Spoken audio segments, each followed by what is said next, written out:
Hello, folks. Welcome to this Unreal Audio Essentials Abridged presentation. This is a repeat of a presentation I gave at GameSoundCon some years back. I have plans to do the unabridged version, which is, um, longer, obviously, with more demonstrations incorporated in, but I just can't seem to find the time to work on it, and I really wanted to get this out there. And I thought, hey, I'm going to sit down this Saturday and record it. So this is it. So this is going to be probably over an hour long presentation. So tuck in, and there are going to be no um, demonstrations. It's all going to be a slide deck. So take heart. But this is an abridged cover of what I consider essentials for Unreal Audio development. Okay, let's move on here. For people who don't know, my name is Dan Reynolds. I've been working in games since 2005. I currently work at the time of this recording at Epic Games as a senior technical audio designer. Yeah, move on. And I guess what's relevant is I've been, um, working at Epic for at this time, about 9.5 years. And I started uh, working there as part of the um, testing process for the new audio engine. So the native Unreal Audio engine. Yeah. Okay. So, one of the things that you'll want to uh, be advised on is you need to start considering yourself an Unreal developer. You are a game developer. Even if you're a sound designer, even if you're a music composer, music designer, you are an audio developer. You're a game developer. And so you need to kind of think about the Unreal Audio Engine is developed in the context of Unreal Engine features. And so there's a lot of reliance on general purpose systems like data assets or state managers or blueprints, and also sort of central development spaces that tend to be kind of intersections of multiple disciplines like blueprints or sequencer, etc. So it's really important to have general competencies across the engine to be what I would consider an effective uh, uh, designer in Unreal, regardless of your sort of specific subdomain. So yeah, that's definitely recommended. So I will be covering this list of topics. I will start with sources, then spatialization, submixes, audio components, voice management, property management, mixing, and volume control. I will be briefly, during sources, I'll be talking about meta sounds, but this is not a meta sound presentation. I have other presentations that cover meta sounds in greater detail. So it'll just be very briefly touched upon. And I think what's important to sort of appreciate as we go through these chapters is that meta sounds are just the sources at the moment. They may take greater participation in the audio engine architecture, but there is much more to Unreal Audio than meta sounds. And that may not be obvious on the marketing labels, but that is something to keep in mind as we go through this. Okay, so let's talk about sources. Unreal Audio sources, Chapter 1. And there are actually a variety of Unreal source types, and it's extensible. So if you're starting a project, as an audio programmer, then this may be some space that you end up extending the engine feature set on. Before getting into the specifics, I actually like to do I touch a little bit on, the entry point into the engine. So let's talk about dynamic range. The this is the current version. This is something that we hope to change, but it's one of the it's one of the last items on the big list of priorities in development. But currently, when you import a sound source, they're converted. All your sound sources are converted to 16-bit PCM data, and they're stored in your project as uncooked or uncompressed PCM data. And so 16-bit fixed is pretty good. I mean, right, that's our CD Red Book standard for dynamic range. And you get something around, we sort of call it like a sort of signal to noise ratio of 96 decibels. But the internal mix engine is actually 32-bit float. So once the sound is decoded into the renderer, the Unreal Audio renderer, you actually have, an insane dynamic range. And so it's really important that the sources that you bring into your project take advantage of as much dynamic range as is reasonable for that source material. It's always easier to reduce the gain on a source than to increase the gain on a source. Remember that Unreal, like any other game audio engine, is a real-time audio renderer, and it will be playing multiple samples. And just like any other sort of sample-oriented design, you want to keep your noise floor as low as possible, and you want to keep as much noise as necessary out of your material, because when you have multiple samples or multiple instances of the same sound playing or similar sound sources playing, then you can get noise stacking and etc. Also, it's just easier to mix high dynamic range assets because you can always compress stuff. And it's just easier. So my recommendation is to take as much advantage of that 16-bit PCM as possible. Now, because it's converting on import, something to keep in mind is that there is no dithering. So this isn't usually a problem because during the game mix, quantization error is effectively masked by the presence of all other types of sound samples, usually like room tone or a background error or ambient bed will mask quantization error. But if you want to incorporate masking into your sources, this the dither on export from your DAW or your sort of sound authoring environment. So keep that in mind. If you do like say try to import 24-bit source, just 8 bits are just going to get chopped off there. So so keep that in mind. Similarly, resampling. So the engine, like any other game engine, supports runtime resampling to align the sample rate with the renderer. But what you'll find is that a lot of the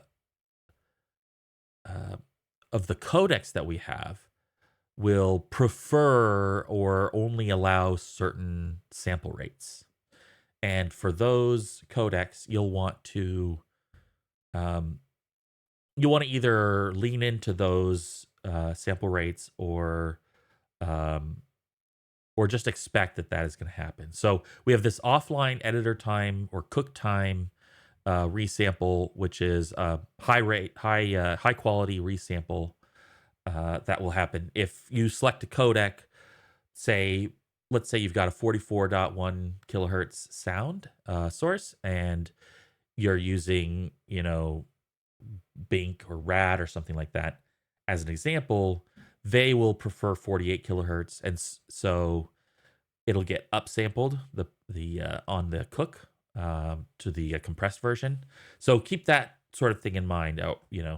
And uh,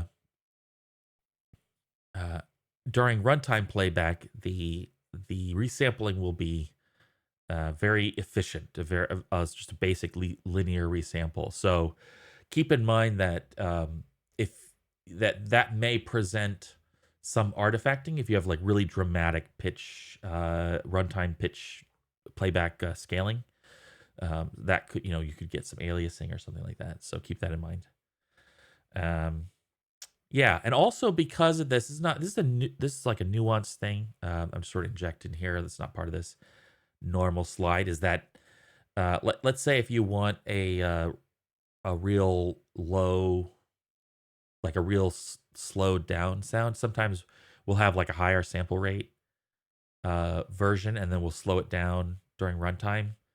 I think it's just better to have the slowed down sound at the lower sample rate from the uncompressed, or just do it uncompressed. But if you have a 96 kilohertz sound that's 1 second long, or a 48 kilohertz sound at 2 seconds long, it's the same amount of memory. So and at least with the 2 second version with 48 kilohertz, more of the harmonic data will be preserved because maybe the like compression codec doesn't support 96 kilohertz. So that's the kind of thing that you want to keep in mind. And obviously, there's a lot of compression codecs that you can switch between, or just doing non-compressed, uncompressed.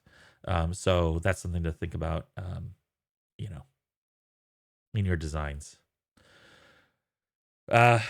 Unreal Audio supports, at least the time of authoring this, I don't know if this is expanded yet, all these import formats. And yeah, and this is just useful since libraries have all kinds of source formats. But remember that these are imported in and then converted to uncompressed PCM data. So yeah, just keep that in mind. Okay, so importing a sound is super easy. Here I am in this animation, importing a sound from my desktop. Just literally just dragging it in. So you can use an import dialog box, which is great, but you can also just drag it right into the content browser. And you can also copy source source properties into the new incoming one. If you select an existing sound, a sound wave asset in the project, when you import, it'll actually ask you if you want to copy those properties over. So that can be like a really convenient way to sort of initialize the properties for your project. Okay. Here are the available codecs and some rough numbers on the compression ratios. So Bink Audio, we Epic acquired Rad Tools some time ago, and that meant incorporating Bink Audio, but the Rad team has also made a new codec, which is really cool. So we've got Bink Audio is roughly about 10-to-1 compression, which is pretty great. It's perceptual and it's lossy. ADPCM, which is more of a time domain codec, with just has a fixed quality size. So there's no quality scaling available on ADPCM, and that's roughly a 4-to-1 ratio. Obviously, PCM is just uncompressed wave data, so that's gonna have a high memory cost, but it's gonna have a low CPU cost. So that's an interesting. It's the like classic trade off between memory and the processing. The Rad audio codec is about 20% better than the Bink codec. It's also perceptual. And then platform specific is the legacy codec mechanism, and that will select a codec based on certain parameters in the sound source and the platform. So, for example, a streaming sound source on Sony might use the AT9 codec, or um, yeah, like whatever the like a lot of platforms have their own codec types, so those were incorporated. And then Windows had maybe OGG or Opus or something like that. It's a automatic selection process that's how it used to work in Unreal, and we just sort of kept it around for legacy reasons. But it's very obfuscating, so I don't recommend it. Actually think like Rad is really works on all platforms. So that would be my first choice is Rad or Bink, and then PCM for like special cases. Yeah, yep. Cool. Cooking with codecs. So as I mentioned before, the Soundwave asset stores an uncompressed version of the PCM data. It also stores a cooked variant. So when you update these parameters, here's updating the compression quality. When you update these parameters, then it causes the sound to recook, and it'll create a new compressed version of the source material. So yeah, again, good to emphasize that some of the codecs have limited sample rate support, and that's just something to be aware of. Yeah, cool. So in Unreal Engine 5, all sound sources by default are streaming. And this is there's a stream cache whose pool size is tweakable by platform. I think the default is 50 megabytes on like desktop platforms. They're I think our defaults are tuned to well, really tuned. I don't maybe they're not tuned. I don't remember exactly what we have on Fortnite. But yeah, so that's something you can tweak. And it's the streaming cache will store the compressed chunks of your sound sources. And in the pool is LRU stack. So um, every time you revisit one of the chunks, if you reuse one of the chunks, replay one of the chunks, then they go back to the top, and so then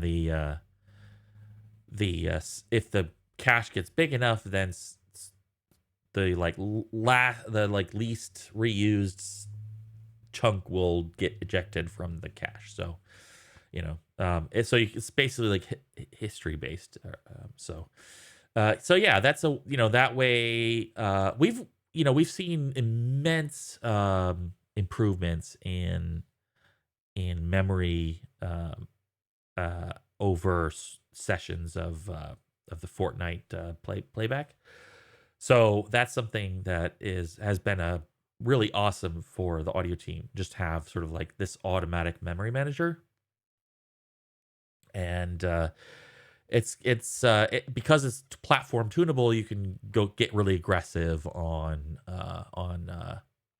mobile platform, with the potential consequence of latency on the sort of first playback again of a sound. So there are a couple of streaming behaviors. By default, the streaming behavior will be load on demand. You can set these, in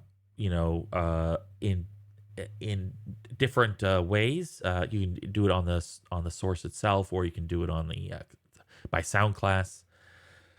But yeah, basically, load on demand is the first chunk will load when you call play. So that first playback will be latent. And there's lots of non-timing critical sounds that can be handled this way, which is why it's by default. Prime on load is where the first chunk of audio will be loaded when the asset reference is loaded through the normal memory hard reference loading mechanism. And so for example, if a reference to the asset is loaded, then it'll load the first chunk with prime on load. And so prime on load is useful for timing critical sounds where your, let's say footsteps or UI sounds, or things that where people would feel like something is broken if the first playback is latent, or be really obvious, say, if the first playback is latent.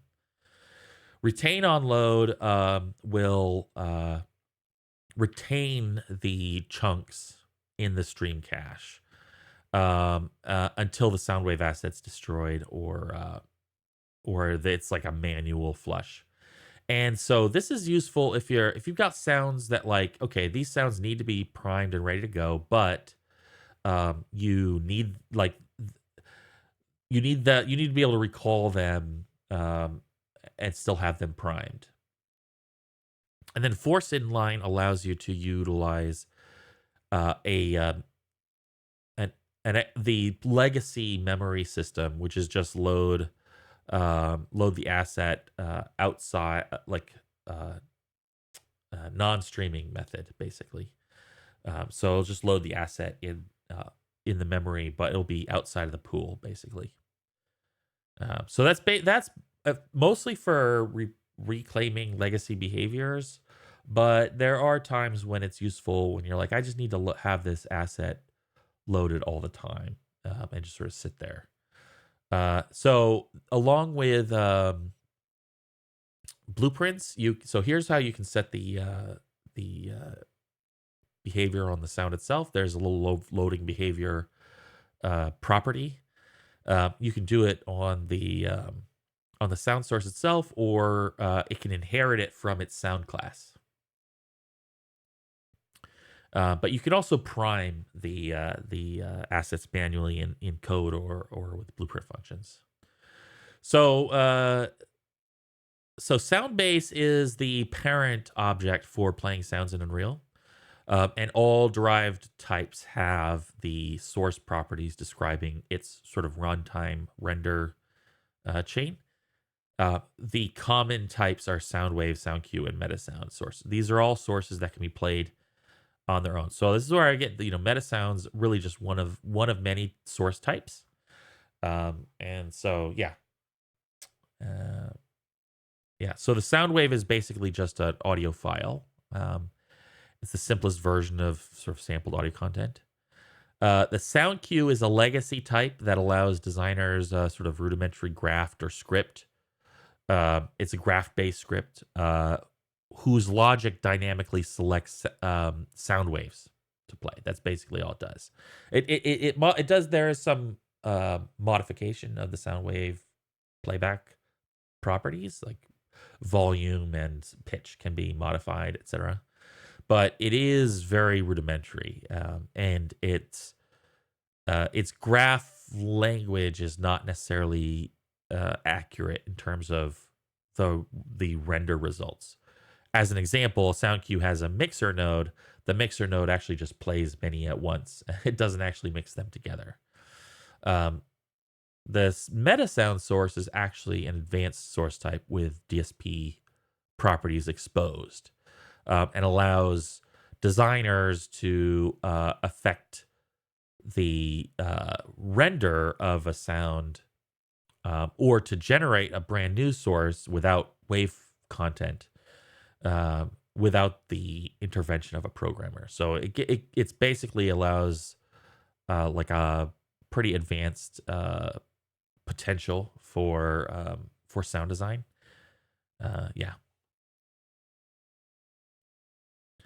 All right, so let's get into rendering.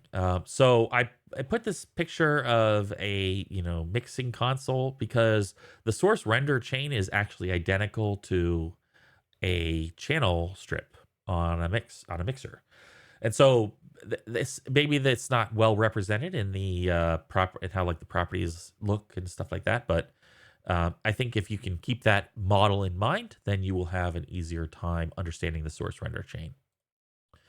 So over here on the left, we have the sound wave. I sort of have the like decoded space. This could be a sound wave, this could be a meta sound source, or it could be a source bus. And we'll talk about source buses later, but basically these are sources that are render. So the source render is sort of the first step in the chain, and you can kind of think of that as the input on your channel strip.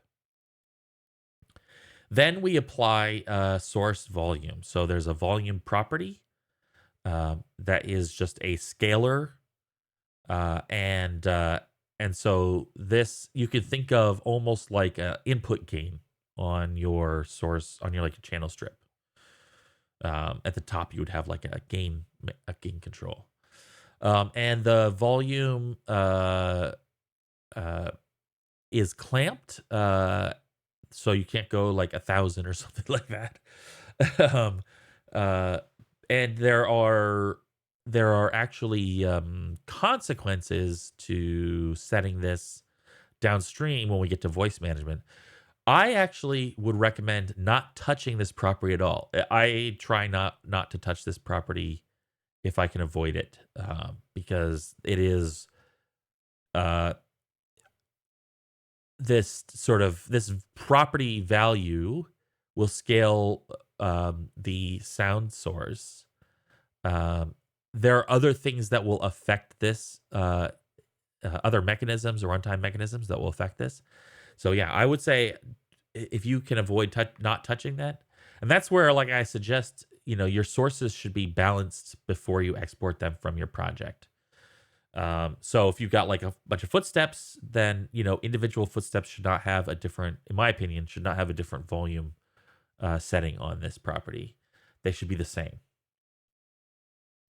And if I had my way, this wouldn't even exist on the source the source property editor for the asset itself. Anyway, then you have your pre-effect send, right? So this allows you to send audio before hitting the insert effect chain. Then the audio can either go to the source effect chain or it can go to audio bus. So the pre-effect send will add a send destination, which is an audio bus type, or a source bus, which is just a source wrapper around an audio bus, and it will go through the source effect chain unless you do bus only. Yeah. So then we have our distance attenuation and occlusion effect. So volume attenuation based on distance, or occlusion based on the occlusion effect itself. And the occlusion effect can also be processed through a plugin.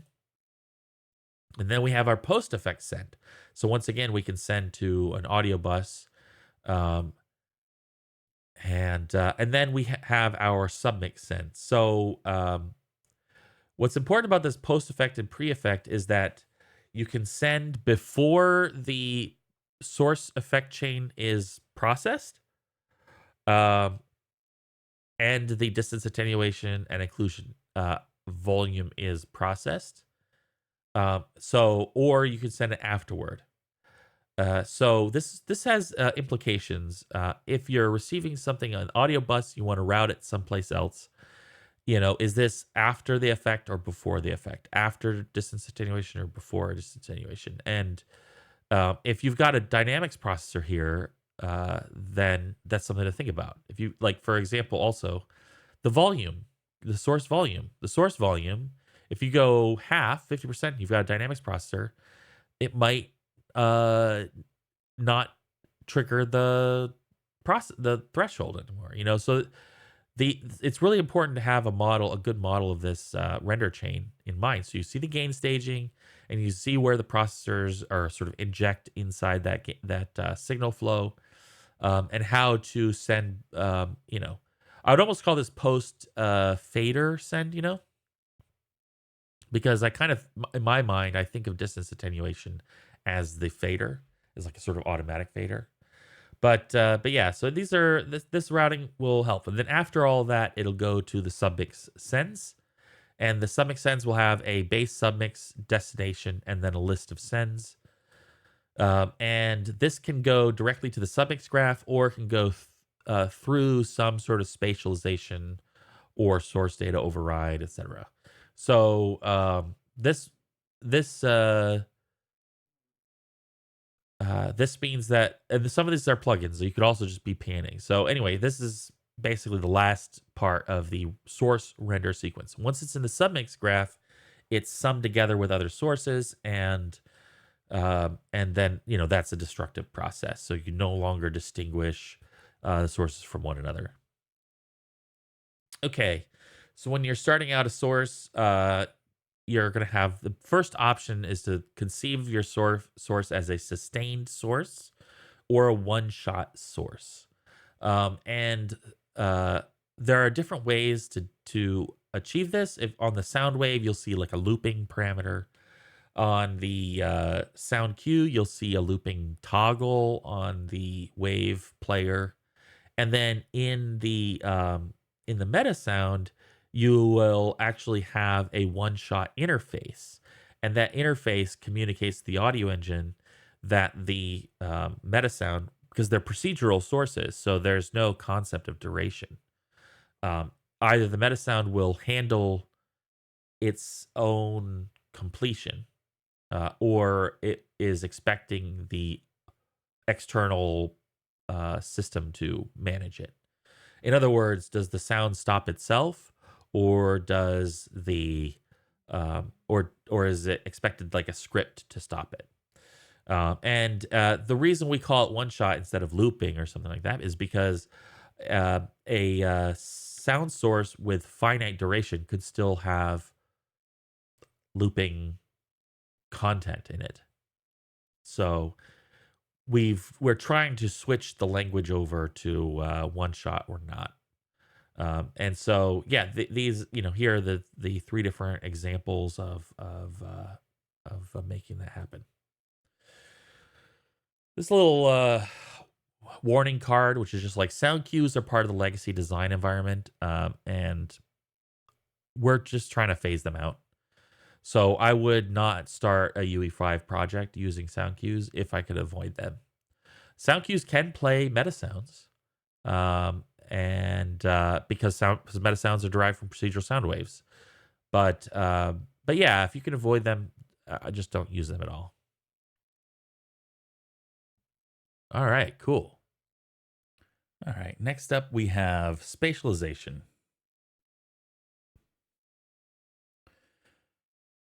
Okay, chapter 2, spatialization and distance attenuation. So there are a lot of factors that work toward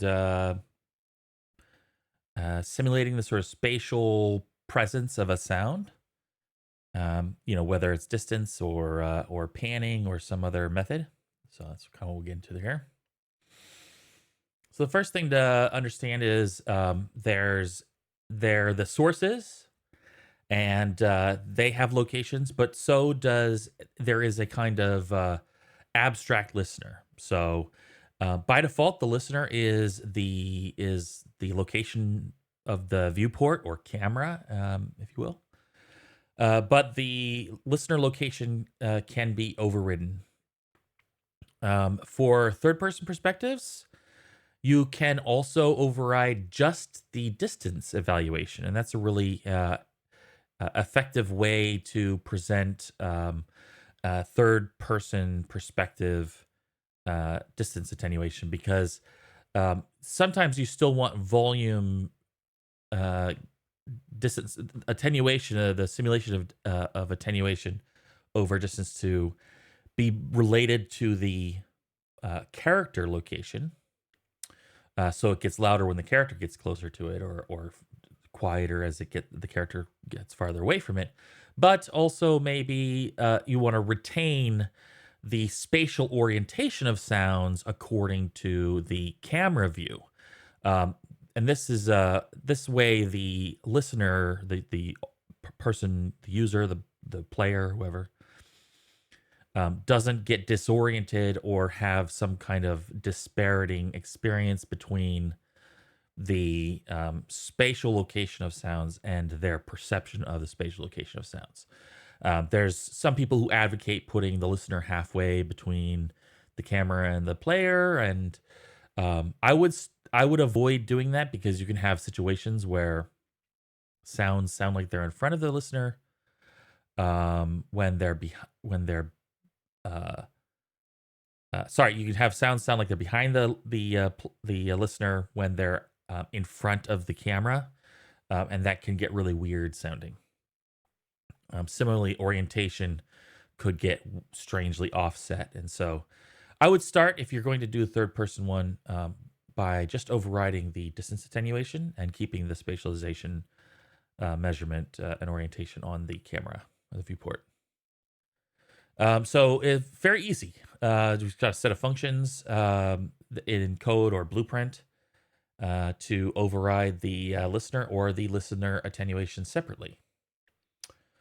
And you can attach it to a component, so it's super easy to just attach to the player character or whatever, default root of the player character, etc. So attenuation settings has several categories. Distance attenuation, which defines the fall off curve for a parameter as the source gets farther from the listener. Spatialization allows you to define how the sound manifests as a three-dimensional source, including panning or binaural processing. Air absorption, which is a distance-based filter cutoff for both a one-pole low-pass filter or one-pole high-pass filter, or both. And this sort of allows you to simulate the diffusion of spectral energy over distance, whether by the resistance, like air resistance, just the energy getting absorbed by the air itself, or through the dispersion of like low frequency through the ground or something like that. Focus. Focus is a really interesting and potentially creative feature that allows you to attenuate or simulate a distance scale between the listener and source based on how centered the source is in the view frustum. So, so you can kind of think of it as a way to maybe attenuate sounds that are out of the focus, like maybe off-camera sounds, that sort of thing. You could do something really creative, say like if you got like a sort of down sights look at something, you could use focus to accentuate the sounds in front of the scope and sort of diminish the presence of sounds outside of that. So it's very interesting feature, and it's really cool to play around with it. We have priority. So in other words, you can have we'll talk about priority again later on when we talk about voice management. It's a very important feature for voice management, but you can attenuate priority for a sound source. Its sort of significance in the stack.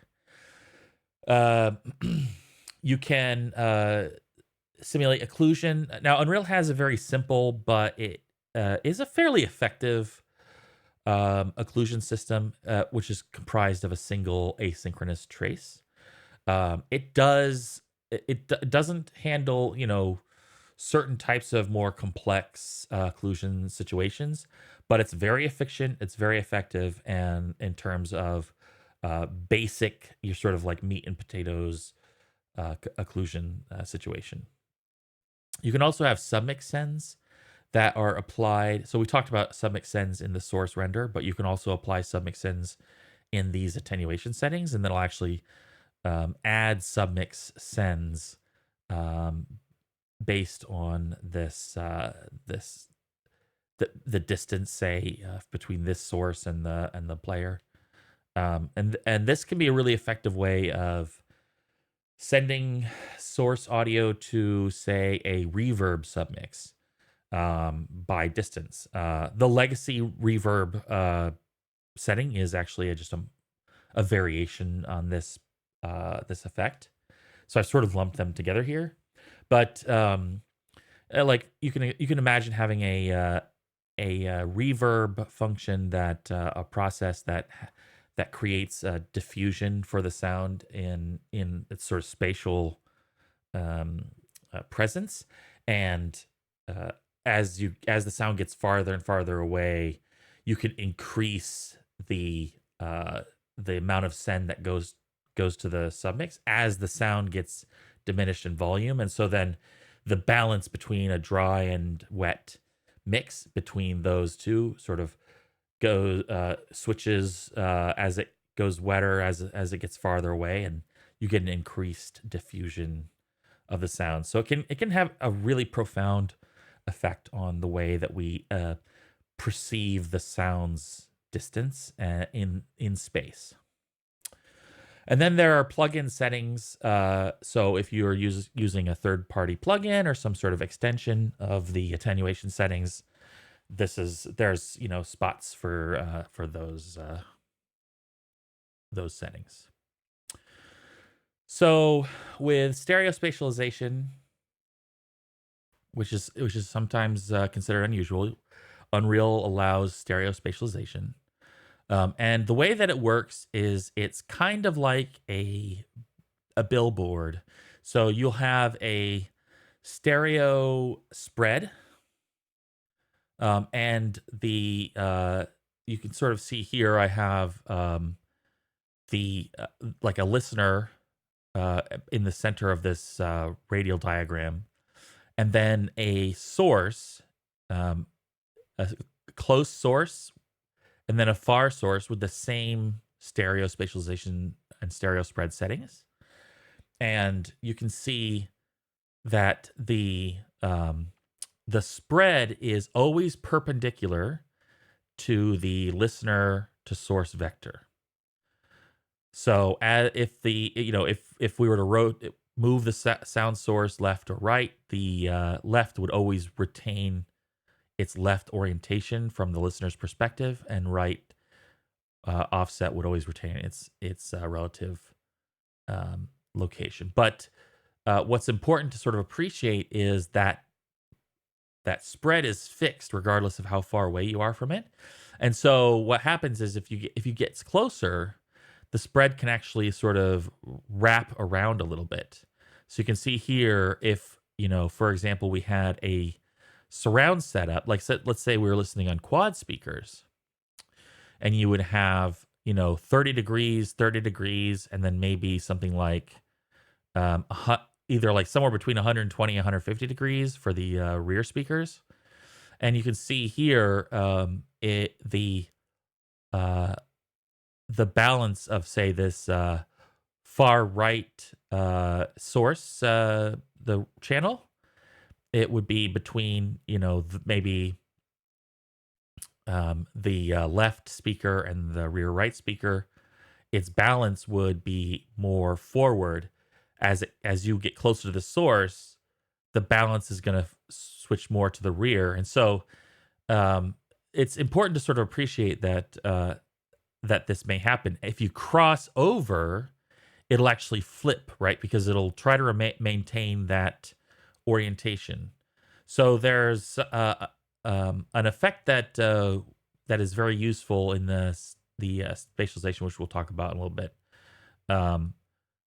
which allows you to sort of have a speaker bleed as sources get really close, so that their orientation's a little bit less distinct, but it helps deal with these sorts of weird flipping issues. All right, so HRTF in Unreal, it's possible. There isn't a native HRTF solution, but there are many plugins.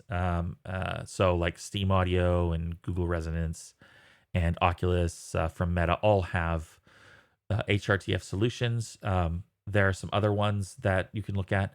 But yeah, HRTF solution, the HRTF, it's possible. If you want to learn more about HRTF, this isn't the presentation for that, but yeah. Now, there's also another kind of more cost-effective spatialization process, which is sometimes just called interaural time difference, or interaural time delay. And it's basically a process which describes the time delay between the two ears based on the angle of the source. And that has to do with our sort of head width. And so you can actually create the feeling of a sound coming from a certain direction, regardless of the balance between the two ears, with this sort of time delay.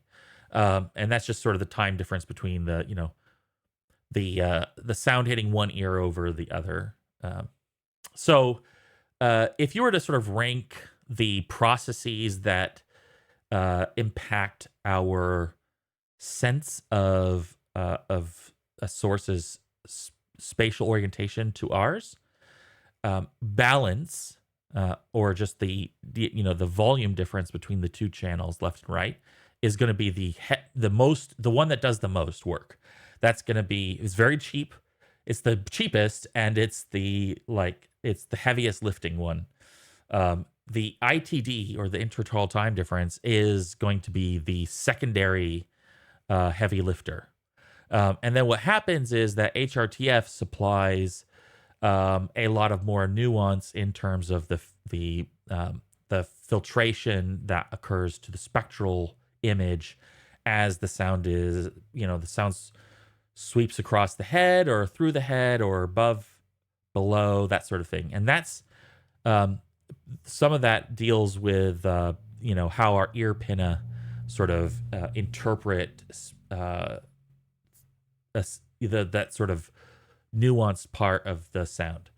And so that's like, for example, if a sound source is right in front of you or right behind you, the balance is going to be the same. The ITD is going to be the same.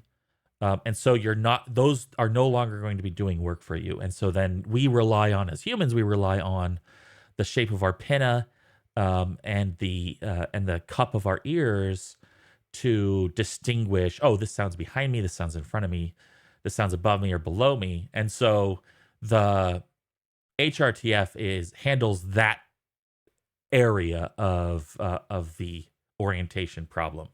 So you can get away with a lot with just balance, and then which is just panning. And then if you want, ITD becomes like a really cost-effective way of adding in this sort of bonus effect of the time difference.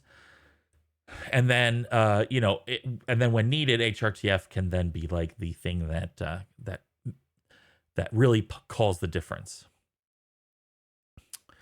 Okay, so acoustic simulation or acoustic propagation. There are a handful of plugins that offer this through third parties. It's not something that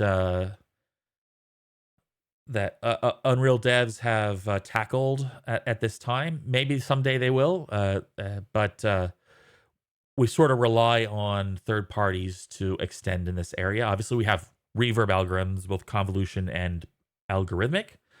But if you wanted to simulate acoustic propagation in a space, then a third-party solution is probably the way to go. The top two that I've heard are Steam Audio and Microsoft's Project Acoustics. Unfortunately, Project Acoustics, which is the only one that I know of that shipped propagation simulation in a AAA product, that I know of, is no longer available publicly. So yeah, there's still developments in this space, and who knows, maybe new players will come in and tackle this. Enabling a spatialization plugin is really easy. Just go to your project settings, to your platform settings, and then select the plugin from the audio dropdown. And you'll see spatialization, reverb, occlusion, and source data override as all places where you can sort of add override to have those custom settings. Okay, moving on. Panning settings. So in your project's advanced audio settings, you'll find multiple panning methods, including equal power and linear.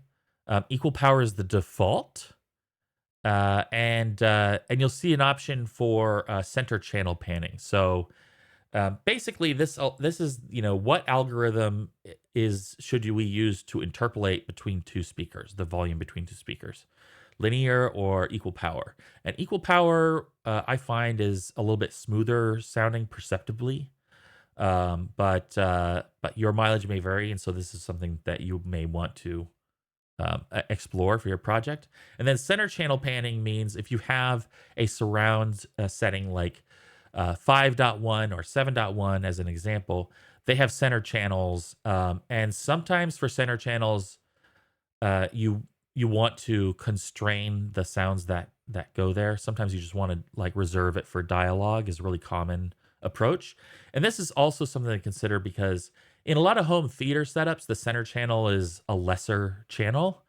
Not only just because it has to fit in maybe usually a more condensed space because it's got to fit like around the television or something like that, but also because the convention is to reserve center channels for dialogue, they tend to be smaller speakers or speakers that are more optimized for human voice than maybe like a full range speaker that would represent all different sound spectra.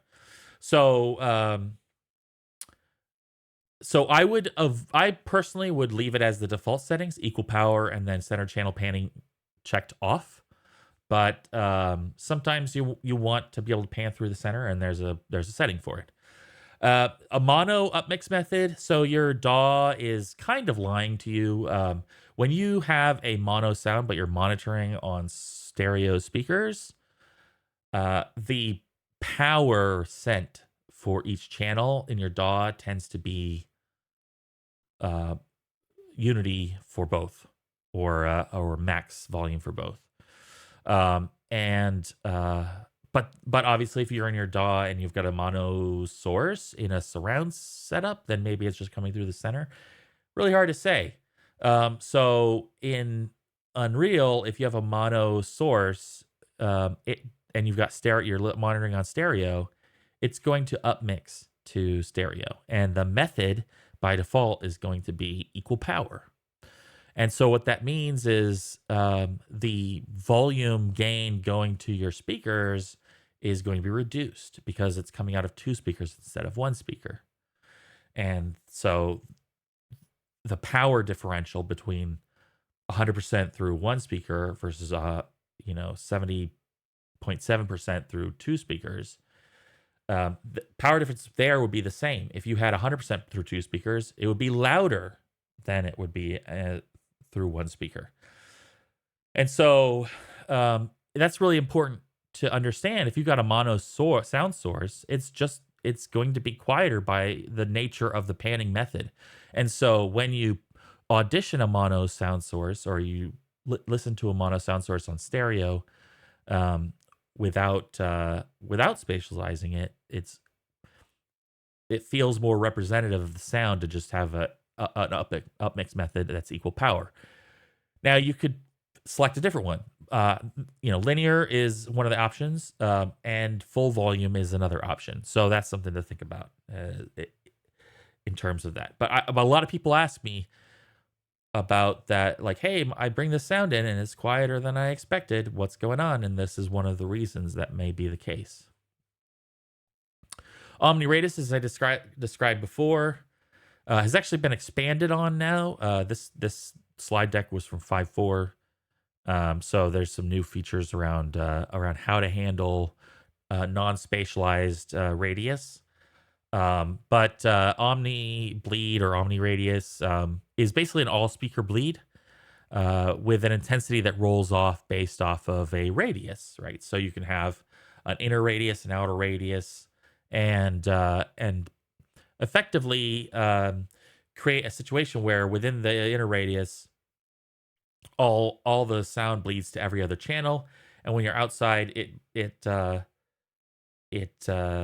attenuates its strength the farther you get farther away you get across to the outer radius. So this is now called the non-spatialized radius, and there are some other methods available, 2D method, etc. Headroom. So there's a configuration in the the engine INI files that allow you to add attenuation to the hardware, the hardware output. So this is useful if you've got like a really loud game, and it sounds perfect on one platform, and then you listen on another platform and it sounds distorted. This is where you would incorporate headroom on that second platform to add a little bit more space to prevent that clipping. So it's just a way to sort of like add this volume attenuation knob on the transition from the Unreal renderer to the hardware backend. Oh yeah, and the headroom one is another one that people that may need to alter if they bring a sound in and they're like, hey, it's quieter than I expected. Okay, so advanced audio settings. There are additional properties in the advanced dropdown. Go check them out. Don't sleep on them. But yeah, this is the abridged version. We're moving on. We're already at like almost an hour here. So, okay, let's talk about submixes and buses.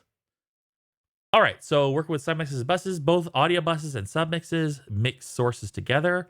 However, audio buses are just a render buffer that can be routed to other parts of the engine, whereas submixes mix together all of the game audio until it goes to a single output.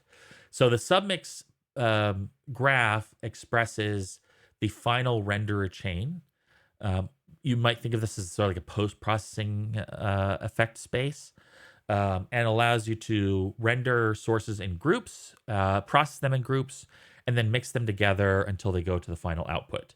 Audio buses are just these sort of loose buses that are available from one area of the engine to bus audio to another area of the engine.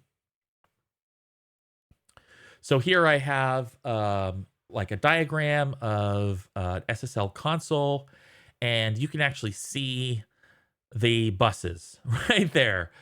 And this is a great thing about buses to sort of remind yourself is that buses literally are just audio channels that stretch across the whole mixing console.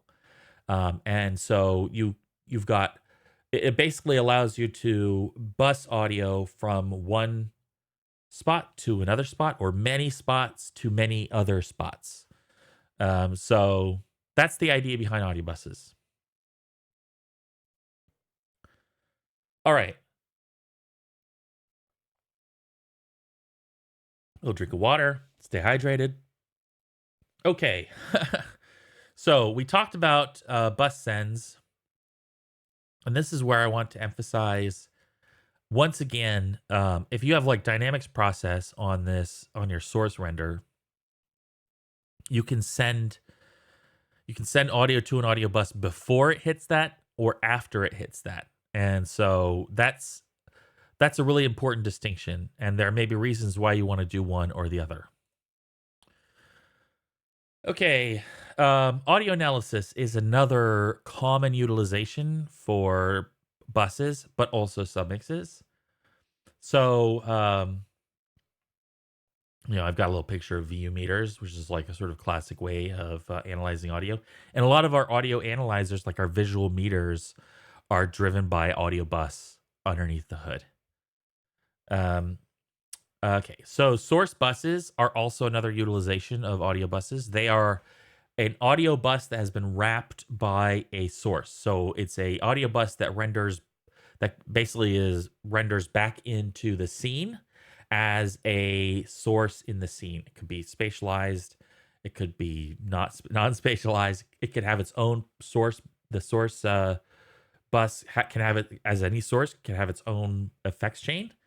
So you can do really cool things where you have like a source playing like let's say a canonical walkie-talkie effect, right? Where you have a audio source, which is maybe your like some dialogue, right, from a person in space, like in the scene, and then as you walk away from them, the voice gets quieter and quieter. At some point, it kicks over to a source bus, which it has a pre-effect send, so it's not getting that distance attenuation applied to the output to the source bus, and then the source bus has like some radio effect on it, right? And so then you get this natural walkie-talkie effect from this character in the scene as your player walks away from them or something like that. So that's just an example of how you might utilize a source bus. Submixes. So submixes are like your aux channels or group channels. And it's where you would mix multiple sources together for group processing or group mix management. So it's similar to a post-processing graph. If you're coming from, say, video or VFX or something like that, graphics. Submixes are referenced by assets, but are currently edited and configured in a sort of like tree render graph that sort of acts like tributaries in a river that all stream out to a final output. Submixes are the final stage in the rendering process before the sound is passed to the audio hardware. Okay, and here's an example of the submix graph, and the render sequence is very simple. We have contributors. Contributors to a submix could be other sources or other submixes, child submixes, right? So here I have a picture of submix B and A input into my submix. And so, B and A are children of my submix, so they become contributors to that submix. Similarly, any sources for whom this submix is a destination would also be part of the contributors. Those will get rendered into the render sequence, mixed together, and then there'll be a submix effect chain and a dry bypass. And so you have this sort of parallel rendering chain right here, where you can just actually control the wet and dry mix between the submix effect chain and the dry bypass.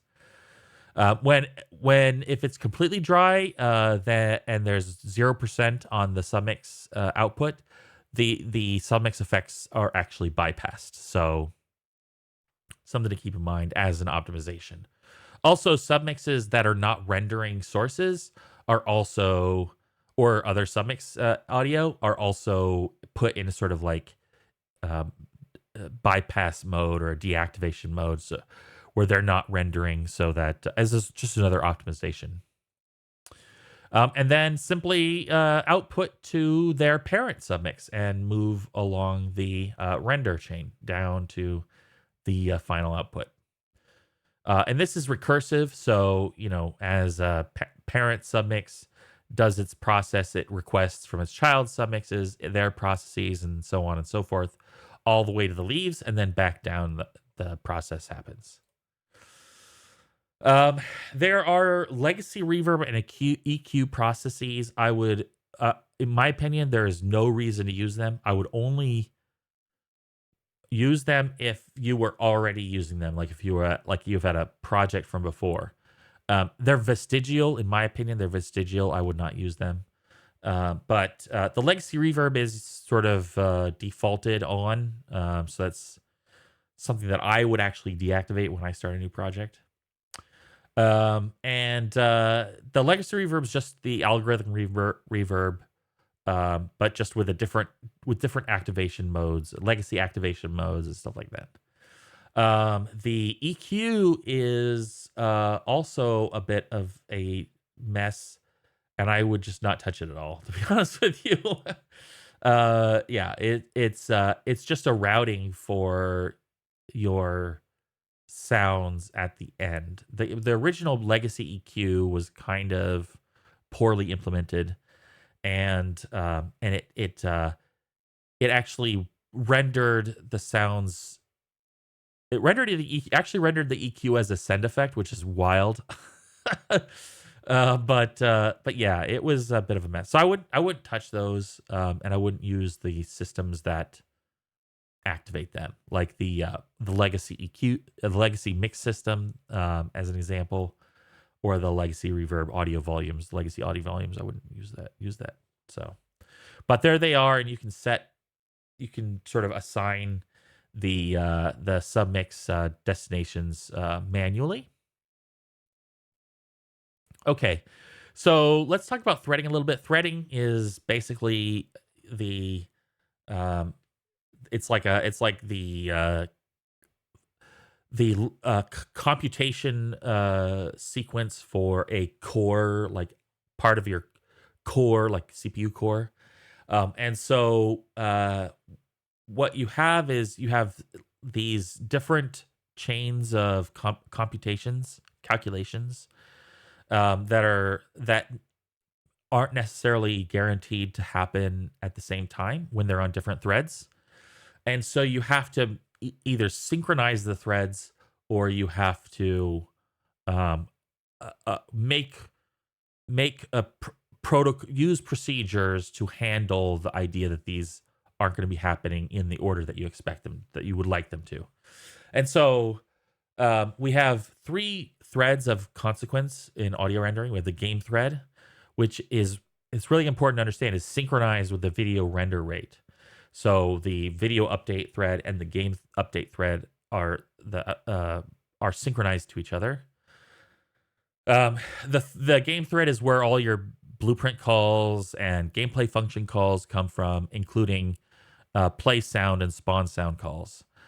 Also, the game thread is where garbage collection happens for U objects, and that's where audio components basically work on.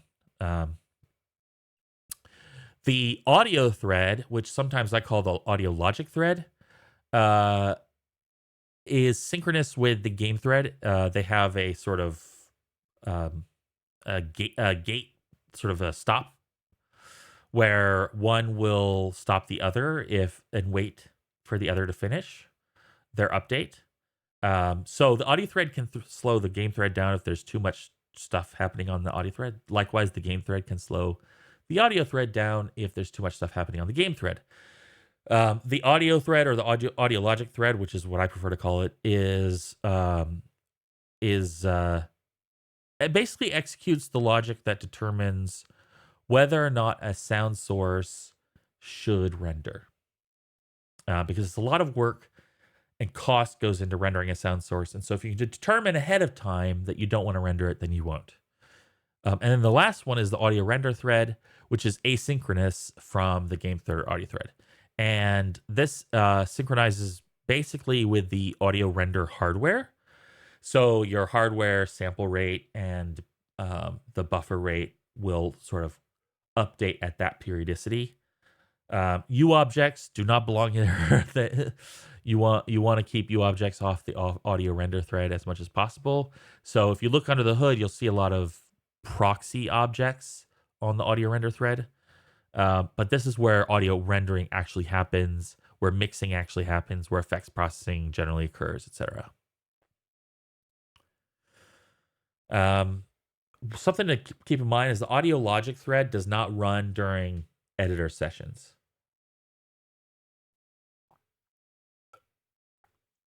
It only runs in standalone game sessions. And this has benefits and has drawbacks. One of the benefits is that you can make changes to how a sound candidacy's determination works while playing an editor, which is wild.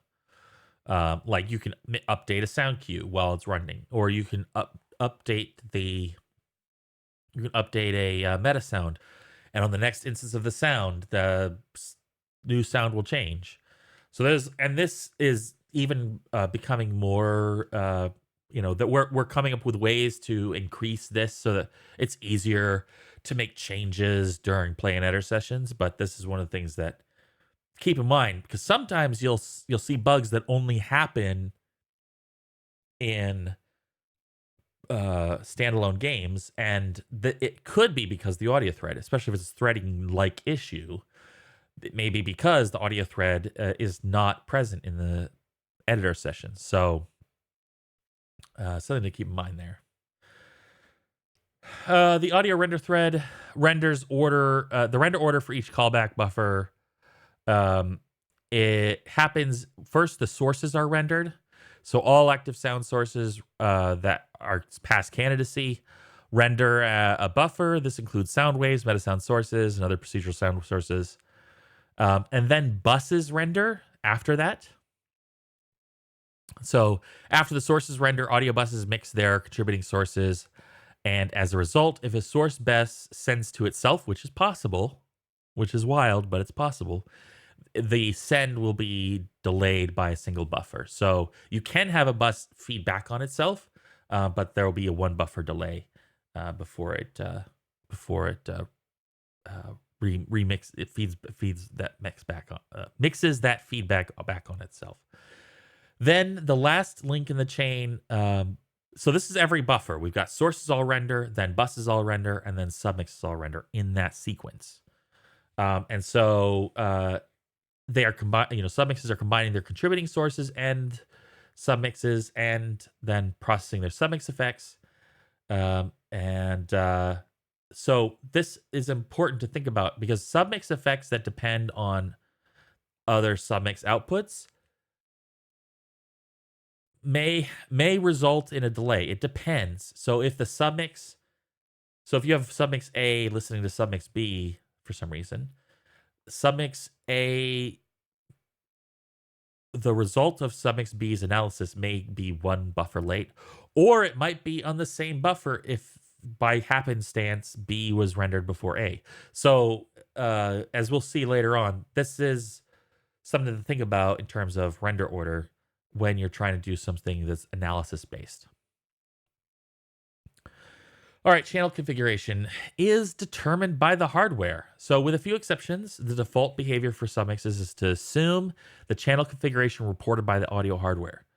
However, at the moment, on consoles, Unreal delivers a 7.1 output and then relies on the hardware to handle down mixing according to the user preferences. And there are some considerations when you dig into that nuance in terms of how a sound spatializes in a Windows build versus say an Xbox build. But it's a very nuanced difference. So yeah. All right, moving on to audio components. Audio components are it basically easier to think of as sound instance management. Audio components serve as a gameplay proxy for a rendered sound, a rendering sound. And they're essential for managing a sound during the playback lifetime. So you can kind of think, so instead of thinking of the audio component as a player, so-called player, it's easier to think of an audio component as like a remote control for a sound. So the gameplay API that sort of ships right now is found in the gameplay statics CPP file or header file, whatever. Gameplay statics library. And it's a bunch of static gameplay functions for playing sounds, spawning sounds, that play sounds, functions like play sound at location and play sound 2D, etc. Play sounds without spawning an audio component. After playing sounds with no associated audio component cannot be managed after the playback starts. So including stopping the sound. So in other words, if you do not have an audio component to manage the sound, once you play it, once you kick off that render, that playback, there's no way for you to manage it, either move it, change it, stop it, pause it, etc. So it's sort of important to appreciate that. if you want to have any kind of management, then you need to use either use an audio component from the get-go or use one of the spawning functions to that will actually give you a audio component. So here are the functions here. The spawn sound 2D, spawn sound at location, spawn sound attach all have a return value that is an audio component. Play sound 2D, play sound location do not have a return value. There is no audio component. So that's one of the distinctions. Spawn is used to provide a audio component. So is create. There's a create sound 2D. So keep that in mind. Audio components and garbage collection. So Unreal has an automatic garbage collection system. We usually just refer to it as GC. So orphaned classes derive from U objects, and every BP is a U object, are removed from memory. So what that means is if there's a U object, like a blueprint, that is no longer referenced by any other U object, that could be another blueprint, that could be the level, etc. Then the garbage collection will just remove it. They'll destroy it, clean up its resources.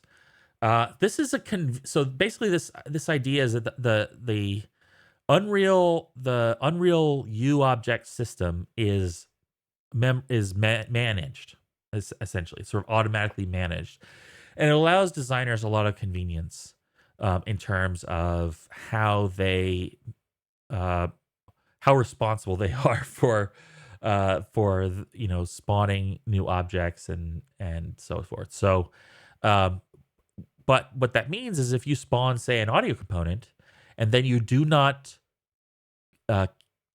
promote that to a variable, if you do not cache that or save it as a reference on that blueprint, then that audio component will be considered an orphan, and garbage collection will destroy it. The thing to keep in mind, though, is that garbage collection is amortized. So it just cleans up a little, and then it cleans up a little bit later, and then it cleans up a little bit later, and so on. And so you could be you could have a system where you are spawning an audio component that you do not cache the reference to, and then it may work for some short sounds because you don't realize that it's in danger of being collected. And then maybe later on, you're like, why is my sound stopping? Or what's going on there? And that's maybe because garbage collection is cleaning it up. This is like a really common beginner problem. And so if you want, you can always simulate garbage collection by forcing it to you can force garbage collection to happen every frame. There's a CVAR, and you put in the console command gc.collect garbage every frame space 1. That sets it to true. And then it'll like slow your game down, but anytime you're spawning an orphaned component, it will clean it up that frame. So all your sounds who are violating this, who are not being cached correctly, won't play.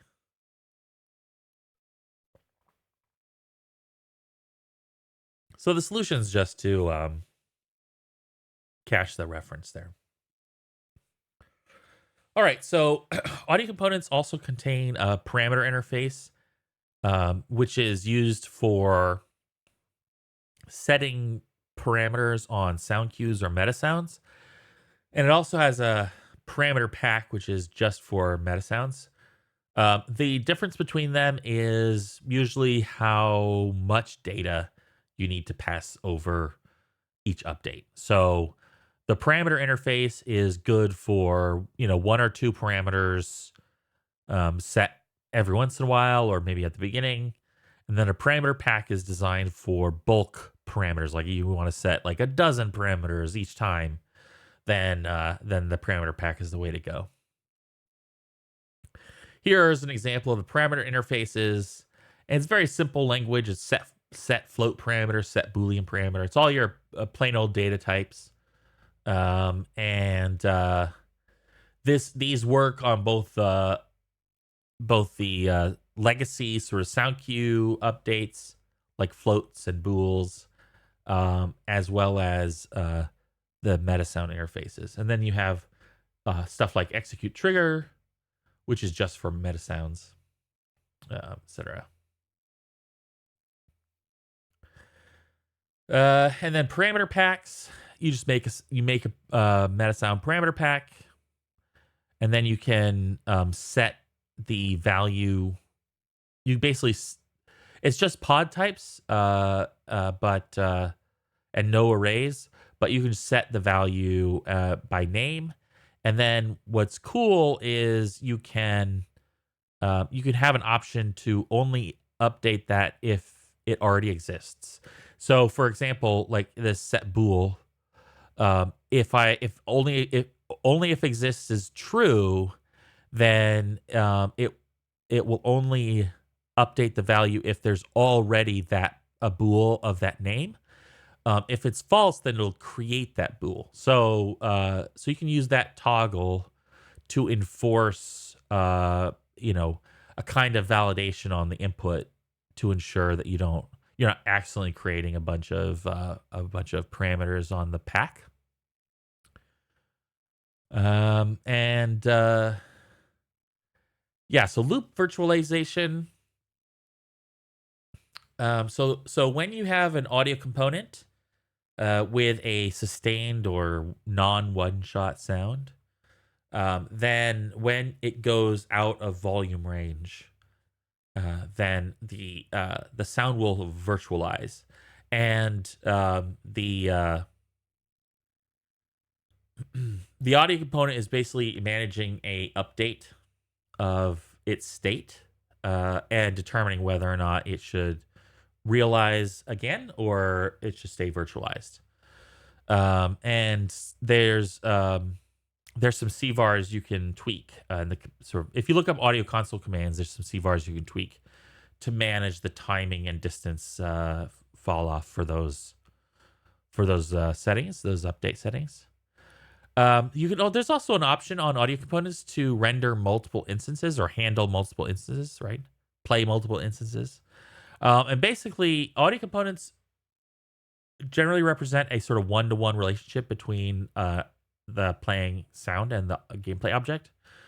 But you can flag it to play multiple overlapping instances of the same sound source. So if it's the same sound source, then you can have multiples. This could be useful for, like, say, a gun, right? With like a long tail, and it's a one shot, and it's gonna be the same, source over and over again.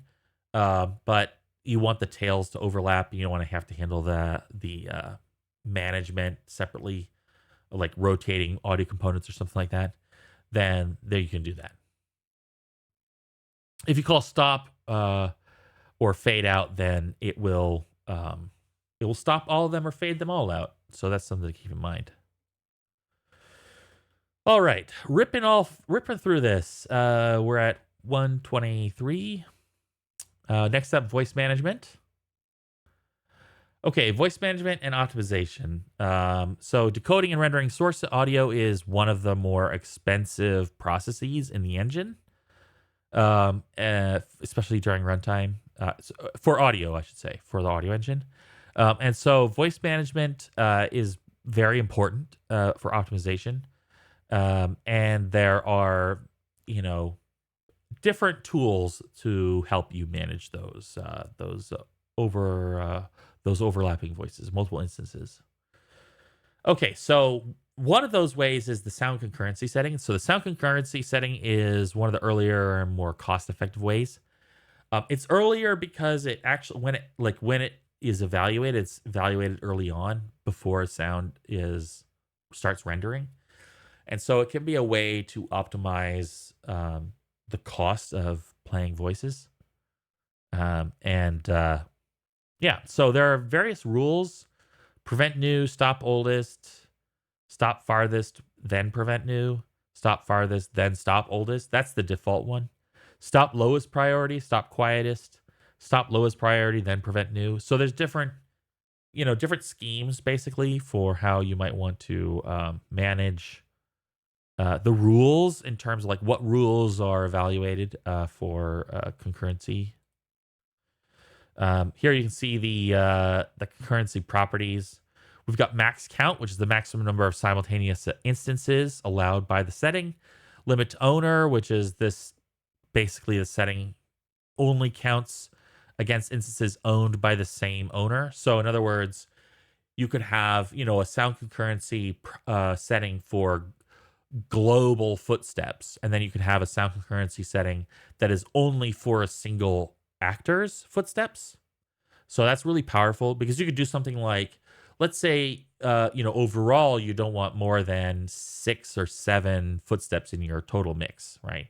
But maybe you want to limit the voice count for individual characters to 2 footsteps each or something like that. And so that's where you could have multiple concurrency settings acting at the same time on the same sounds. And one could be global, another one could be, local or limited to the owner of the sound. So that's really powerful flag. The resolution rule, which we showed up there, that's the sort of rule on how to determine, how to handle new instances when you hit the maximum.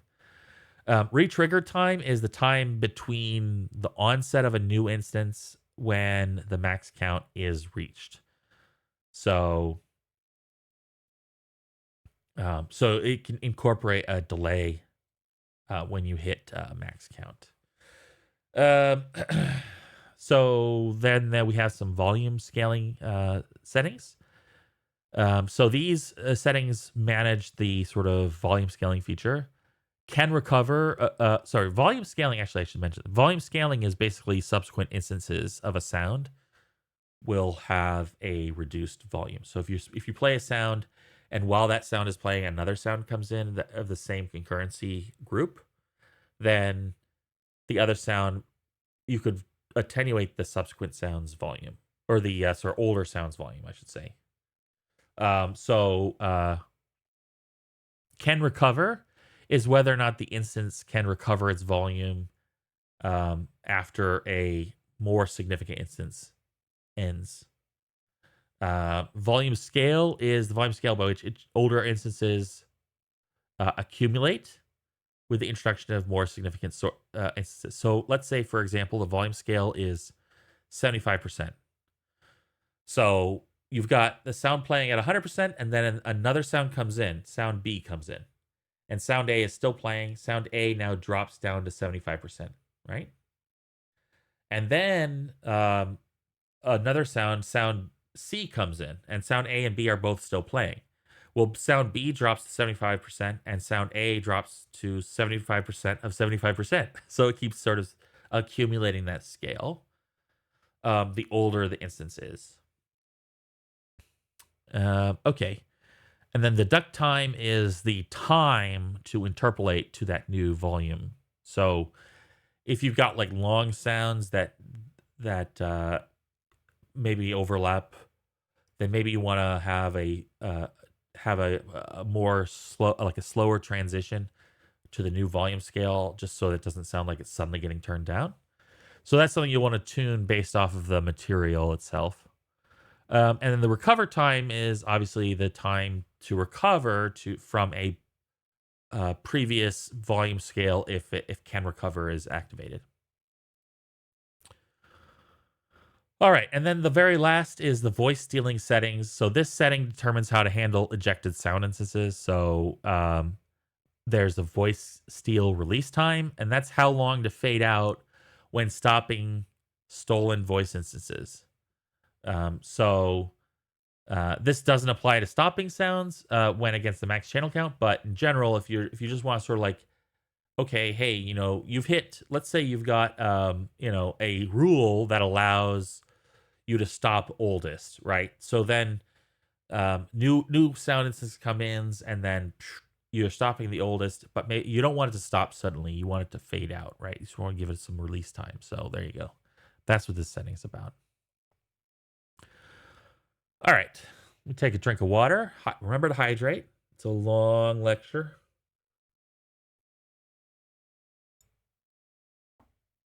We've got the audio thread. Let's talk about it. This is the audio logic thread. Remember, talking about the audio logic thread. Recall, the audio logic thread is about determining candidacy for a render source. This is the work that we do before we decide to actually render a sound, or the work that we do to determine that a currently rendering sound should stop. Whoops. Sorry about that. Move my microphone.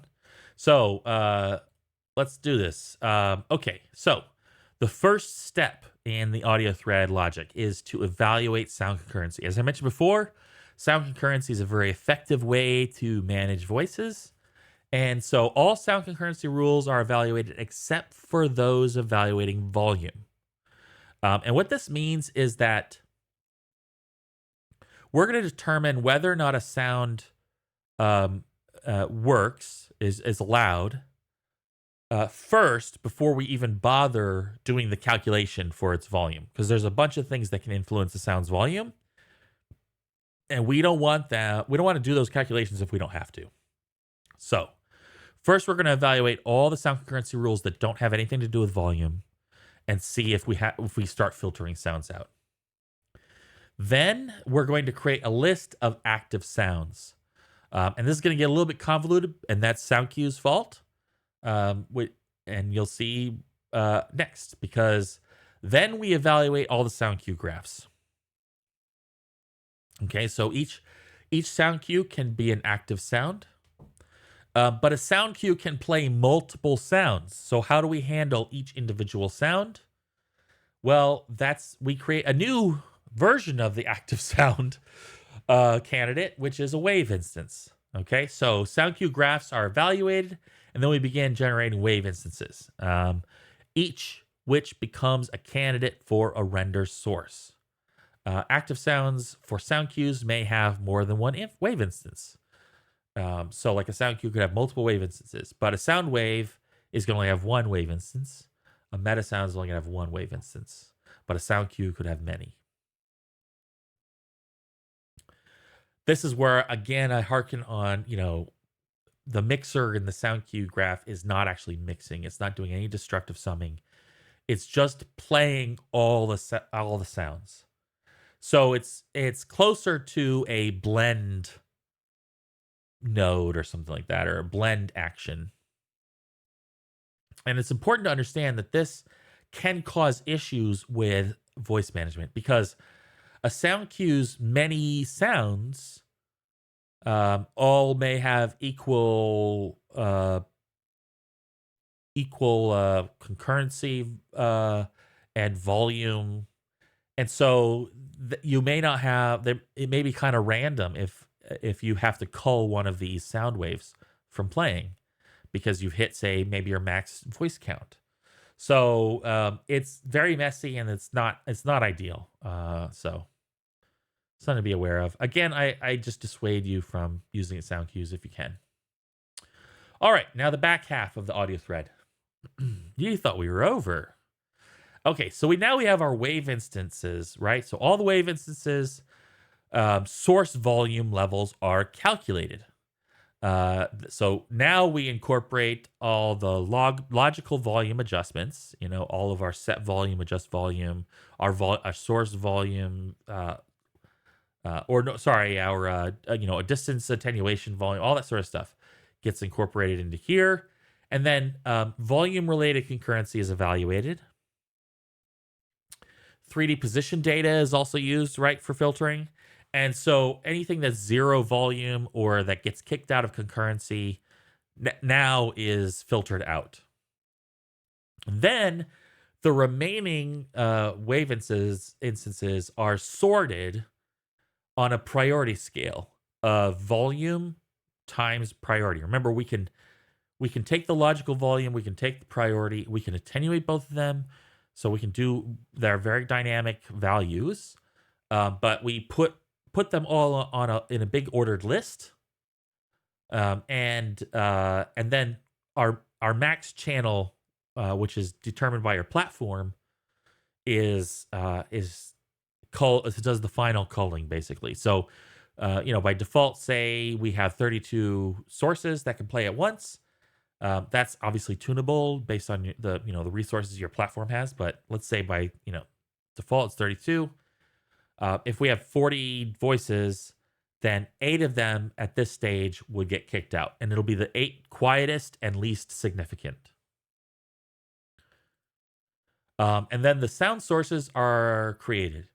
So the wave instances are converted to rendered sound sources, and then are rendered on the audio render thread, or they are validated. Right? If there's already a sound associated with that wave instance playing on the render thread, then that sound persists. And any sound on the render thread that doesn't have a validating wave instance is stopped. Okay, so priority and volume times priority. So basically, these are the two schemes that determine the final voice validation against the max channel count or the max voice count, which is basically a global voice count cap. And you can set the max channel count on the platform here in the audio settings on the specific platform, and also on the audio settings, and you can create quality settings, which I don't really go into. This is a bridged version, but you can create quality settings to have let's say you're going to PC, but you've got your low spec, your mid spec, or high spec PC, and you could have different voice count based on that too. All right, moving along. Property management. Where are we at time? An hour 30? Hour 40? Okay, so this is where we can talk about sound classes and mass property management. So sound classes are the method, or one of the methods, for classifying groups of sounds and applying properties en masse. However, they're a legacy system and cobbled a lot of different weird parameters together. And so there isn't a lot of architectural consistency in the way that they've been used. And there is a roadmap where we replace them, but we haven't. That's not something we've gotten to yet. So sound classes, I would say this is my best practices. Sound classes and legacy sound classes were used for mixing. I think that's a terrible idea. You no longer need to use them for mixing. I would not use them for mixing. Instead, I would use them for mass property management. So here I say the best use for sound classes in UE5 is for group property assignment, right? In other words, you want to have like a one-shop stop for assigning properties to a whole group of sounds in one go. So I wouldn't recommend using them to mix or do volume management. I wouldn't recommend using sound class mixes or passive mix modifiers. So just those, I would just not use them if you can avoid them. So here's some disambiguation. Some people have asked this, what's the difference between sound classes and submixes or source buses, audio buses? So sound classes are a group classification system that allows you to assign properties to a large group of sounds at once. However, because one of those properties is source volume, it is sometimes treated as a method for managing volume. I would not recommend this. Audio buses are a means of routing audio from one section of Unreal to the other. Source buses are a source version of an audio bus that allows audio designers to route audio buses to the scene, right? And then submixes are part of the mix down graph. They're used for group processing, post-processing, parallel processing, etc. All the submixes are part of a tree that mix down to a final main submix that outputs to the platform hardware. So that's the disambiguation. Here's my best practices suggestion. So start by applying properties to sound classes. while trying to maintain as small and as shallow a sound class tree as possible. I would not use a tree at all if I could help it. So I would just avoid that entirely. Set the properties on the sound source next. So if you need to make, it's a way to override or addendum those property values on individual sound sources. And remember, sound sources are the assets are like classes. So so those are another way which would then apply to multiple, all the instances of that class. And then lastly, apply properties on audio components to override, the higher level application of those properties. That's on a per instance level, right? Because the audio component is basically a one-to-one relationship to a specific instance of a sound rendering. So that's the order in which I would apply properties and to keep the most sanity in your project.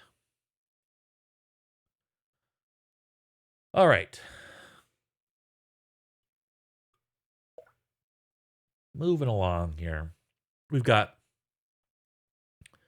sound class properties, volume, low pass, pitch, attenuation, distance, scale, always play, passive sound mix modifiers. So volume and pitch and low pass are classic source properties. This is a additional volume scale, additional pitch scale, and then the low pass. Each sound source has a single one pole low pass, one pole high pass that can be activated, and all of the low pass properties are combined to then take the most extreme cutoff for whether it's low pass or high pass. In this case, we're just only low passes on the sound class list there. So it will just take the lowest of all the aggregate applications of the low pass filter. So if you've got low pass in, say, like occlusion or air absorption, and this, it'll just take the lowest. With volume, it'll scale. Pitch will scale. Those are linear scalars. Attenuation distance scale is similar to focus, how we can scale the distance. This allows you to just simulate whether it being farther or closer by scaling the distance it's evaluated at. Always play. So this sets the priority of the sounds to like a super high value that then makes sure that it always plays the sound. And passive sound mix modifiers are just a list of mix adjustments using the old mix system. And I wouldn't use it, but it's just within these sort of play thresholds. Again, like sound class mixes, passive sound mix modifiers are to be avoided. I wouldn't bother with them at all. They're just kind of messy. They're not a really great way to conceive of your mix system. They do have some nice functionality, but it's and like great sounding games have used the old mixing system, but there are better ways now. Okay, so then there's routing properties. So LFE bleed routes the amount of bleed to be sent to an LFE channel if you're in a surround setup. So that can be like an easy way to apply some routing property. Some of these routing properties I think should be handled differently. I don't think they should be handled at the sound class level or whatever, but it is what it is. Voice center channel volume. So this will actually, bleed the voice into the center channel. And this works really well with the center channel panning turned off. And then center channel only. So when that's true, the sound will just force it to the center channel. So you don't have to have the center channel only. You could have just some bleed to the center channel, or you could force it only to go to the center channel. And then apply ambient volumes is basically these effects for environmental gameplay volume components. And so those have different effects and routing properties and stuff like that that can be applied because the sound is inside a volume or not. I don't really go into those in this overview, just because it's very basic overview here. But if you want to use those, apply ambient volumes check has to be turned on. All right, then we're moving on to submix properties. So there's the send to master submix reverb. This is the old reverb system. I'm not hot about the old reverb system, but yeah. Then default 2D reverb send amount. So this is if you're not using attenuation settings and you're just using like a non-spatialized sound source, but you want maybe to send some of its audio to the legacy reverb, then this is the amount that you would send. And then the default submix output, this allows you to just apply a broad sweeping submix destination for sound sources belonging to this class, instead of having to set it on every individual sound source asset. Then there's modulation properties if modulation is activated. The properties you'll see are volume, pitch, high pass, and low pass. Those are the modulation destinations, and so you can basically apply modulation destinations for your various control buses or parameter patches for each of these parameters, these render parameters.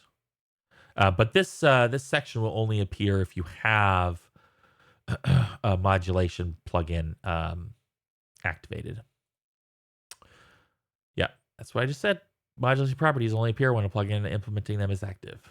Okay, and then you've got loading behavior overrides. So here we can override the behavior, the loading behavior for the sound source.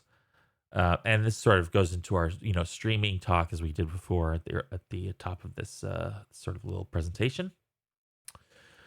So this is a great way to sort of apply it to a whole group of sounds. So you could have, like, let's say you have footsteps, right? You want your footsteps to use maybe prime on load or something like that.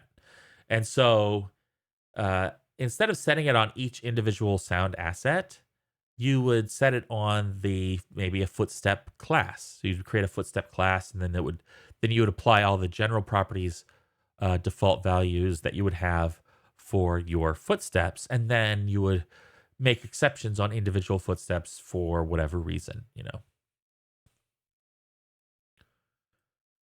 All right. So we sort of blasted through property management there. And we're going to blast through our last one here. We're coming up on almost an hour 50. So mixing and volume control. Boop. So mixing, it has to be acknowledged that mixing is maybe one of the most challenging parts of the game audio design process. But a well-produced interactive mix is necessary to create a great audio experience, in my opinion. And the more tools, the merrier in that situation. Okay, so mixing versus volume management. So we use mixing very broadly. I think it's worth mentioning. We use mixing a lot when we're talking about volume management. And that's because we're accustomed to mixing and volume management to be part of the same thing, right? The mix is the proportion of each of our sources. And so volume management is absolutely integral part of that. But also there's other stuff like summing and processing and all that sort of stuff that's part of the mixing process as well, which is more destructive. Audio modulation is the tool to use for property management. And so volume as a property, audio modulation is poised to manage or be an integral element in creating a management system for volume management. which obviously is a big part of our mixing process. So modulating. So the vocabulary is very inspired by synths, but you could also think of audio modulation as like a VCA channel on your recording console, or real time automation control from your control surface. So those are all analogies that effectively describe audio modulation. It's basically a global parameter system, and you can use a single parameter uh, uh, to change the volume, you know, on one or a whole group of sources. You can think of audio modulation. You can also use audio modulation to sort of feed back to the game. So like the game, there's like an API for reading the values of control buses in blueprints or code. And so you could actually use it to like pass parameters across the engine, which is really interesting. But yeah, so think of it as like a parameter control system. Um, and uh, and you could define custom parameter types and ranges and how they combine and all that sort of stuff.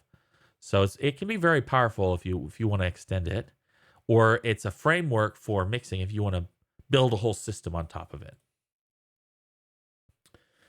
So we can sort of talk about the effect. There are sort of modulation sources. These could be generators like LFOs or envelope generators. So, like for example, you could have an envelope generator that's actually an envelope follower on a audio bus. So you could do like analysis on an audio bus, and then convert that to automation that is then used on another volume, or it could be used. It could be incorporated in gameplay. It could drive like a material. You can do all kinds of fun stuff like that. A control bus mix is another way of sort of modulation source. And then obviously you can just set a value on a control bus from blueprints or CPP. So these all go to a control bus. And what's cool about the control buses over other global parameter systems is that control buses support multiple influencers. So they will combine multiple influences, and these will act like they will combine in ways based on their parameter type. So, for example, let's say you've got volume, which is usually a scalar, a multiplier. Well, what will happen is you have three things trying to affect the volume on a single control bus. Then the control bus value will just scale all of those together. Conversely, if you had like a low pass filter, as we mentioned before, all the things that are controlling a low pass filter parameter control bus would just take the lowest value of all the sources. So it's really elegant because it stops thrashing. Like that's something that happens a lot with global parameter systems, is that multiple influencers just you know uh, oscillate or fight over the value. And this one actually this system more elegantly combines the values. So you can very easily have multiple sources affecting the control bus value, which is really powerful. And then you can have a many to many, one to many, and many to one setup here, where the control bus is assigned to some modulation destination, and that could be a parameter patch. It could be which is like an intermediary, like control bus processor, or it could be the render source, like the volume or pitch or whatever. It could be received in gameplay. It could be fed directly into a meta sound. It's very powerful. So there's lots of different destinations for the modulation system. One thing to distinguish here is source volume versus submix volume. So source volume, it applies a sort of logical scalar against the source render output before it hits the submix graph. And then submixes themselves can have their own volume controls. And so, and you can assign control buses to either one. So it's important to understand, like, thinking about your gain staging, thinking about when are you applying, say, dynamics processing, because you could impact how the sound hits that, compressor's threshold, etc. So I like to think of these separately. This is again when I sort of talk about the disambiguation between, say, mixing and volume management. Um, Source volume is affecting the volume of the sounds itself. The sound's actual amplitude is a different thing, right? So you could have a sound file and you could, render it at 50% volume, but the actual amplitude, the actual material, the recorded sound inside of it may be something else, right? And so when you talk about hitting a compressor's threshold, that's going to be the amplitude that it's acting against, not the volume, right? And so it's very important to sort of keep that in mind, where you're affecting where, and how you're managing your control bus destinations. Sound class mixes, passive mix modifiers are part of the legacy system, should be avoided. I can't overstate that. Obviously, I put this warning in twice. So let's talk about gain staging real quick here, right? So if you're using the volume, the source volume property, the sound class volume property, or the audio component volume adjustment, or the blueprint API adjustment, then it's affecting the volume at this gain stage. That's before it hits the effect insert chain.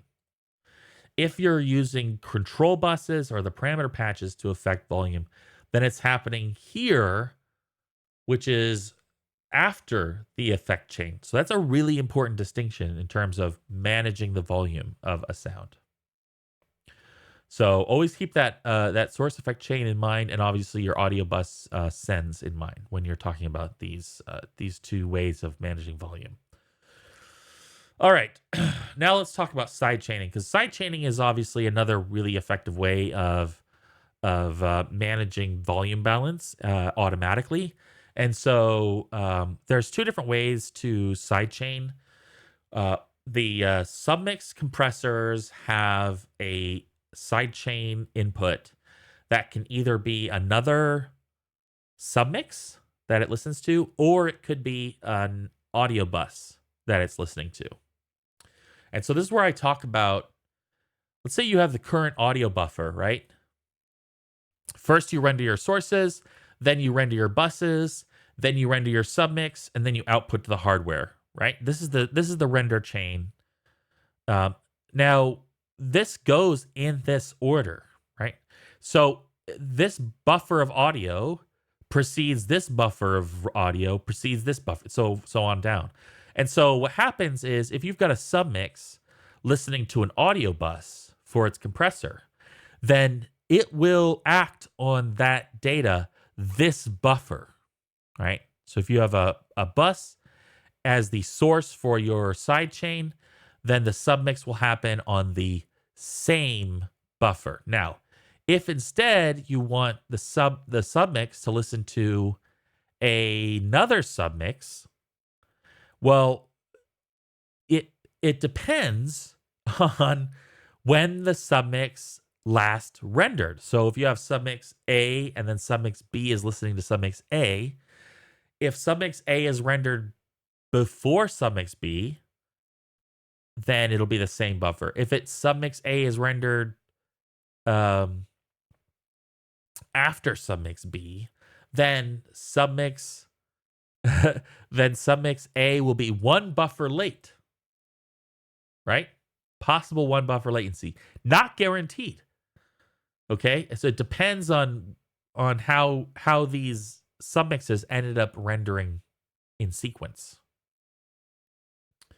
So that's something to keep in mind.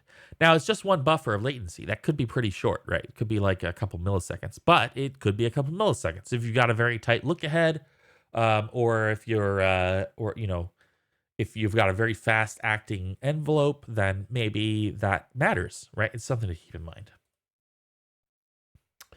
Assigning a sidechain key is really easy. Here it is, key source, audio bus or submix. Yeah, there you go. So this was a quick, 2 hours, not too bad. It was a very quick primer. You can find me on these socials if you haven't already found me on those socials. And yeah, thanks for checking this this abridged Unreal Audio Essentials lecture out. I appreciate your time. I know it was long, but I hope it was very helpful. Thanks. I'll have a great day.